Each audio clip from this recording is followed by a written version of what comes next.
Hi everyone, it's Hannah here from Offsite Reception, and today I'm talking to Rosie Shilo of Virtually Yours. Rosie has been with us for a little over 2 years, and I wanted to just talk to you about what Rosie does, all about her and how her business got started. So Rosie, you started as a VA. I did.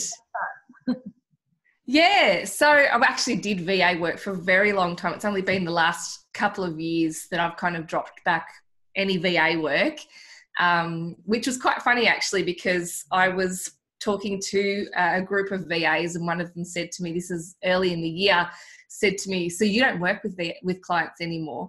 And you could tell that she was like, why would I bother learning from you, kind of thing. And then she asked me a few more questions and then she just goes, oh, you know your shit, don't you? I'm like, yeah, it doesn't matter that I don't do that stuff anymore because I do so much. I've done so much previously. But yeah, I started 14 and a half years ago as a VA. Awesome. What made you get into VA work as opposed to standard office work? Yeah, well, I was doing standard office work. I was working in the disability sector and I was sort of middle management, so a little bit on the floor, a little bit dealing with the politics and all that sort of thing. And my dad actually inspired me to start working for myself. He was working for himself and he's always been the sort of person who, like, he'd be like, Hannah, what are you doing? He doesn't like staff. He's like, don't hire staff. And so he's brainwashed me from the start. And he said, you know, Rosie, there's got to be, you know, with the like computer or business skills that you have, there's got to be people who are running small businesses or businesses from home, just like he was, who want that help but don't want to have staff. And I actually went online, and back then it was dial-up. So 5 hours later, I, connected to the internet and found that there's, this small but growing industry of virtual assistants, and I just jumped in. Awesome. Beautiful. So for those out there that don't know, what is your definition of a VA? Yeah, it's my definition. I love that you say that. So this is it. I think this should be a more hotly debated topic, but I think a virtual assistant is anyone who provides business support services remotely. And these days that includes so many services, and we're talking really high-end quality services. Back when I started, it was basically formatting, bit of design work, bit of admin, transcription and things like that. Whereas now it's just about everything. You've got all of the website stuff, you've got copywriting, you've got reception, which is probably my favourite because that helps me heaps. And you couldn't really do that back when I started. But also really high-end design work, business management skills, all of that sort of stuff now is virtual assistants to other businesses. And so that's what I define as a virtual assistant. It's not just admin, and let's not underestimate the value of admin anyway. So it's not only admin. I don't like using the word just. It's not only admin. It's a whole gamut of services. Yeah. And I've seen you refer a lot to VAs as like tradies. You don't just hire a tradie. You hire a plumber who is a tradie, or an electrician who is a tradie.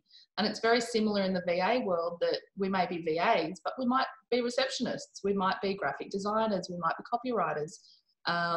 Just needing a VA is not such a specific term anymore as it used to be. You need to exactly. Yeah. So as you said, with, I'm always referring to the tradies. If I said, I need a tradie, can someone send me a tradie? And a whole bunch of people came and I went, my toilet's broken. And they'd all be like, but that's not what I do. I'm an electrician. I'm a painter. I'm a builder. I'm not a plumber. You should have asked for a plumber. So, yeah. Yeah, beautiful. So you not only support virtual assistants, you've really become a virtual assistant advocate, but you also support people looking for virtual assistants and train in what to look for in your virtual assistant and how to find a great virtual assistant. So you've got resources on both ends of the scale here, which is amazing. Not a lot of people do that. Did you want to tell us a little bit more about the resources you do have for both sides? Yeah, so I do a lot of training for virtual assistants, especially, people who are diving into it at the beginning. I can't offer, training for graphic designers, or, I could for web developers because that's what I mainly did. But, graphic designers or copywriters or reception, I can't train in those areas, but I train people to start up a business where they're providing a quality service remotely. So I do that end, and I also connect them through my community with their peers, ongoing training in various areas, and of course job leads. And so on the flip side of that, I love to educate the business community about how the virtual assistant industry, particularly I can't even say that word, particularly in Australia, about what to look for in a great VA, what to do before you try to find a VA. And I've got on my website I've got some resources around that. There's a short course, and I've got my books, and so I've got books for VAs starting out. I love books. Yep. And the last one was for business owners looking to outsource. So it's fun. You got one there? Hold it up. There should be one here. There's a whole lot behind me. Yep. So here we go. This is the outsourcing. This is where you need to start. Yes. Yeah. This is if you want to be a VA. This is me with brown hair. And this is me with blonde hair if you want to. I think I need to redo my covers if you want to outsource. This is the one. And it's easy to read, but it makes a lot of sense and helps people so that when they're starting that relationship, because that's, another thing I'm always saying is that when you're outsourcing, you're letting people see your business undies. You want to be prepared. And there's a whole lot of trust involved there. And there's an element of planning, not massive amounts, but there's certain things you need to know before you start. Otherwise, you're putting a Band-Aid on a broken leg and hoping that works. Yeah, that's a really good analogy of it, actually. Who doesn't love a prepared client? My goodness. It's so good for the VAs. And the funny thing is, it's good for the business owners, because I say to the business owners, look for this in a VA, look for this in a VA. And then I say to the VAs, this is what I'm telling people to look for. So you need to be doing this. Yeah. And, so they're stepping up their game. And, I'm kind of playing devil's advocate on both sides to try to make it so people can see the quality and the potential that we all have. Yeah. And it's right. It is a relationship that you're building with someone. You're not just hiring a plumber in to fix the toilet once and then go. You're hiring them to renovate your whole business. So you do need to have that relationship and that trust there. Yeah, absolutely. And that's a key point of difference, is that when you have a good quality virtual assistant, they become part of your team. Yeah. And it's an ongoing relationship. So, sorry? They're almost an extension of you and your business. Yeah. And so they've got to be the right fit. Yeah. So just to give you a bit of background, I've been a member of Virtually Yours since I started my business as a VA, way back when I worked from the spare bedroom of my home on my own, and we're going back about 6 years now. And honestly, I can tell you the growth in the business has been huge. We're seeing more and more VAs with more skills coming in. I do virtual reception, but I know that if I've got a client that needs a copywriter, I can find one in Virtually Yours for them. I think one of the greatest things that Rosie instills in every VA in her community is you've got to know your shit, and you've got to know, and you've got to be good, and you've got to be honest. And there's a lot of power in that. And it's a very supportive community as well. So if you're looking to be a VA, join the community. Everyone's asking questions and people are happy to answer. It doesn't seem like it's a competitive group. It's a support group, which is amazing. Absolutely amazing. Yeah. Credit to you, for growing something like that. That's we're all doing similar jobs, and there's lots of copywriters in there, and there's lots of virtual receptionists in there, but it's never a competition. It's amazing. I love it. I'm so proud of it. But it kind of feels weird that, I've created this thing, but it's only awesome because of the people that are in it. So the good thing I've done is attract the right people, but then they make it awesome. Yeah, absolutely. So when did you start deciding that you might want a virtual receptionist? What was your key point of when you went, I need one? I think day one I wanted one, but but you know, it got to a point. It's funny because I did reception as, you know, a job for so many years, and I kind of got to this point, and I'm gonna blame Vodafone for this, because now that I'm not with Vodafone, I have less issue answering the phone because my connection's better, and I didn't realise that. But I can't completely blame them, because even when I had the VoIP lines, I didn't want to pick it up. So I think I kind of hit my phone answering quota about 5 or 6 years ago. And it just got to this point where it actually was, and you'll probably have a lot of clients that come through that are painfully like this, where there was a few years of stress around the whole phone thing, where I felt like I don't want to make those calls. I don't want to pick up the phone, and they're stressing me out. It's causing me angst. And then it's impacting my business, because there's this kind of cycle around it where you don't want to answer it. So you get stressed, and so you don't answer it. And then you feel guilty because you don't answer it. And you know your business isn't going to grow because you're not answering the phone. And it just gets worse and worse. And it got to a point where I was doing some business partnership stuff. So I was working with another person, and I had to just kind of she kind of called me out on it. And then I had to call myself out on my massive issue with phones. I had this big issue with phones. I can email or message till the cows come home.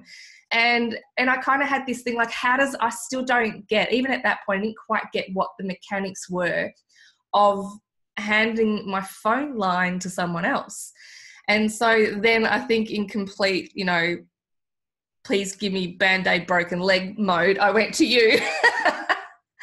And even when you first gave me the stuff, this is how you do it, I looked at it and went, oh my God, I don't get it. But then you held my hand. And this is how I tell VAs, you need to say to them, this is how we're going to do it. Here, let me take your hand and I'll guide you through it. Because you can't assume that even if they're really great at other things, that they've got any room in their head to comprehend this stuff. And it might be simple once you know it, but we don't want to know everything about everything. And so when you were like, that's okay, I'm going to do these parts for you. I just need you to fill out these forms and I'll do this other stuff here and it will work, and don't worry. And then, you know, this is how we're going to do the messaging service and blah, blah, blah. And you made that fun. From that moment on, it was you are what I tell people you need to be invaluable. Right. And so when, you are like, it's frustrating because even if you doubled your prices, I'd still have to stay with you because won't do it. Because it's vital for me to have you there, because, and the way that not only that you did that, but the ongoing support and the way my clients are supported and my prospects are supported is absolutely amazing. And so since then, like you can tell, I advocate for it all the time, because it took this massive stress off my shoulders. But getting to that point was actually a really horrible journey of stress, which seems ridiculous, but that's just sort of what it was. Yeah. Oh, that's amazing. I never knew it was that much of a stress for you, Rosie. It was like it caused massive issues for me. Yeah. Wow. So now I'm like, my receptionists are all over it. My receptionists will do it. I love it. That's awesome. Well, the evolution of our relationship has started off, we really started as message taking, didn't we? And then as things evolved and courses were created and books were released and new features and new memberships, we really just learned as we went along, didn't we? And we sort of built our service based on the changes in your business. So it evolves with you. Yes, very much so. And I'm lucky that you guys are so on the pulse with that, because I'm not always great. It's on my to-do list probably for the last 2 years. You know, message Hannah when you make a change. But I forget. And yeah, you seem to know and you seem to work it out, or you'll send a message and go, you know, this was the question, you know, or this is what I said. Is that right? And I love that. I love it. It helps that you've got a really, really good website too, because we utilize that a lot. Yeah, thank you. Yeah, you've got to have everything there. You can't expect people to know the answers to, if you don't know what your ideal client is looking for and have those things answered on your website, then you're just making it harder for everybody. So, and my prospects have a lot of questions, as you know. They do, but valid questions too. I mean, people going to the VA industry for the first time, they might not have heard of it before. They stumble across Virtually Yours and go, what's this? I need to know more. So yeah, I mean, for that point of view, some people might want to pick up the phone and just ask the question. And I think that helps rather than send through a contact form as well. So yeah, I get a lot more calls than than those using the contact form. Absolutely. Yeah, wow. So as you can imagine, if I had to pick those up, I'd be in the corner, like rocking back and forth. You're so busy now. You've got your books, you've got speaking, you've got your mastermind classes, you've got your Stellar course as well. So a lot of your time is taken up dealing with your clients who are VAs. Yeah, exactly. Mid-Zoom call. Because that's awkward. It would be a bit, yeah, exactly. No, I'm when I'm working, I'm heads down, bums up, and so I just, to be taking calls that are asking sort of the same questions all the time, it would just be completely ineffective. And then when I'm not working, I'm surrounded by very noisy children or chickens or whatever it might be, and so it's not professional for me to be picking up the phone. Today you're doing well. Are they all at school? Well, there is one out there. Yeah. No, but Greg's home, so yeah. So if she comes in here, it'll be like that, that thing where the other person comes in and rips the child out of the room. So I've had that quite a few times. I think I've been in on a couple of those ones too. Yeah. Yeah, it happens, but you know what? That's part of what I do, is I show people that we're human beings running these businesses, and life finds a way. Sure. That's the life. Well, I might let you go, but if you are a virtual assistant, or you're looking to become a virtual assistant, or you need a virtual assistant, the place to go is www.virtuallyyours.com.au. If you have questions, you can call us. The number is 03 9432 6408. I'm going to pop a few links under this as well of Rosie's courses and books, because they are invaluable. I've done the Baba Boom when I first started. It was before the time of the course though, it was just the book. So I can't stress enough that if this is an industry that you're looking to get into, you need Virtually Yours. Oh, thank you. Today without it. Oh, and I'd probably be in a corner without you guys. So forces combined, we're Captain Planet, babe. We are. Good job. All right. Well, I'll end this here, and it was awesome to talk to you, Rosie. You too. See you later. Bye.